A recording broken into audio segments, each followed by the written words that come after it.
دوستو، آج ہم اپنی ویڈیو میں بات کرنے والے ہیں عثمان غازی کے بیٹے علاؤالدین پاشا کی، جو کہ آج کل کرولوس عثمان سیزن 3 میں مداحوں کی پسندیدہ شخصیت بنے ہوئے ہیں۔ اسی لیے ہم نے سوچا کیوں نہ آپ لوگوں کو ان کی تاریخ سے متعارف کروایا جائے۔ آج کی ویڈیو میں ہم جانیں گے کہ اورحان اور علاؤالدین میں سے بڑا بھائی کون تھا، علاؤالدین کا مزاج کیسا تھا، اور علاؤالدین پاشا کے سلطنت عثمانیہ کے لیے کیے گئے بڑے کارناموں کے بارے میں۔ دوستو، علاؤالدین پاشا عثمان غازی اور بالا خاتون کے ہونہار بیٹے تھے اور ارطغرل غازی کے پوتے تھے۔ کچھ مورخین کے مطابق ان کا اصل نام علی تھا، جبکہ بورسا کے دستاویزات میں ان کا نام علاؤالدین ہی درج ہے، جو کہ ان کے نانا شیخ ادابالی نے رکھا تھا۔ علاؤالدین پاشا بھی اپنے والد کی طرح شیخ ادابالی کے بہت قریب تھے اور انہوں نے اپنے نانا کے زیر سایہ ہی پرورش پائی۔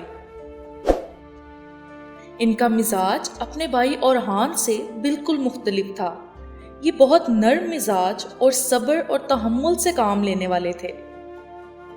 علاؤالدین کا دھیان علم و ادب میں زیادہ تھا، یہی وجہ تھی کہ انہوں نے ریاست کا سلطان اورحان غازی کا بننا مناسب سمجھا، اور جب انہیں یہ پیشکش کی گئی سلطنت کو 2 حصوں میں تقسیم کر لیا جائے تو علاؤالدین نے صاف انکار کرتے ہوئے اپنے بھائی اورحان کے لیے سلطنت سے دستبردار ہو گئے، اور اس طرح اورحان غازی اپنے بابا عثمان غازی کے بعد سلطنت عثمانیہ کے دوسرے سلطان بن گئے۔ لیکن علاؤالدین پاشا تمام حالات میں اورحان غازی کے ساتھ کھڑے رہے۔ یہ بالکل ایسے ہی ہے جیسے کہ گندوز پہ ہر قدم پر عثمان غازی کے ساتھ کھڑے رہے تھے۔ ان دونوں بھائیوں میں بھی کبھی تخت کو لے کر کوئی جنگ نہ ہوئی تھی، اور ویسے ہی اورحان اور علاؤالدین میں بھی دوستانہ تعلقات رہے۔ کئی جنگوں میں کمانداری کر کے علاؤالدین پاشا نے اورحان غازی کا ساتھ دیا، ان کا سہارا بنے۔ یہ ان چند شخصیات میں سے تھے جنہوں نے بیک وقت تلوار بھی چلائی، دماغ بھی لگایا اور مذہب کے بھی قریب تر رہے۔ اورحان غازی اپنا ہر مشورہ اپنے بھائی علاؤالدین سے کرتے تھے۔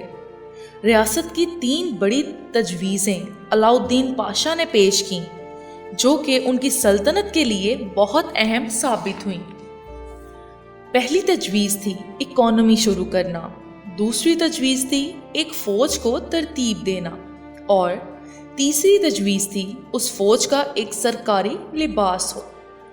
اسی کے بعد علاؤالدین نے دنیا کی پہلی منظم فوج تیار کی،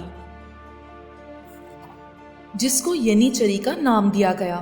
اس فوج کو اس طرح سے تشکیل دیا گیا کہ یہ بڑی سے بڑی فوج پر بھی بھاری پڑتی تھی، اور اکانومی کا آغاز ایسے سونے کے سکوں سے کیا جس کے ایک طرف کلمہ طیبہ لکھا تھا اور دوسری طرف یہ درج تھا کہ اللہ اس سلطنت کو قائم و دائم رکھے۔ علاؤالدین نے عثمانی سلطنت کا وزارت سسٹم بنایا اور سلطنت کے پہلے وزیر بنے، پھر انہیں پاشا کا لقب دیا گیا۔ علاؤالدین پاشا کی بیوی اور بچوں کا تاریخ میں کوئی ذکر نہیں ملتا۔ علاؤالدین پاشا کا انتقال 1333 عیسوی میں بیگا قلعے میں ہوا، اور ان کی قبر عثمان غازی کے ساتھ ہی بورسا میں ہے۔ تو دوستو، آپ کو ہماری آج کی ویڈیو کیسی لگی ہمیں کمنٹ کر کے ضرور بتائیں، اور ساتھ ہی ساتھ ہمارے چینل کو بھی سبسکرائب کر دیں اور ویڈیو کو لائک بھی کر دیں۔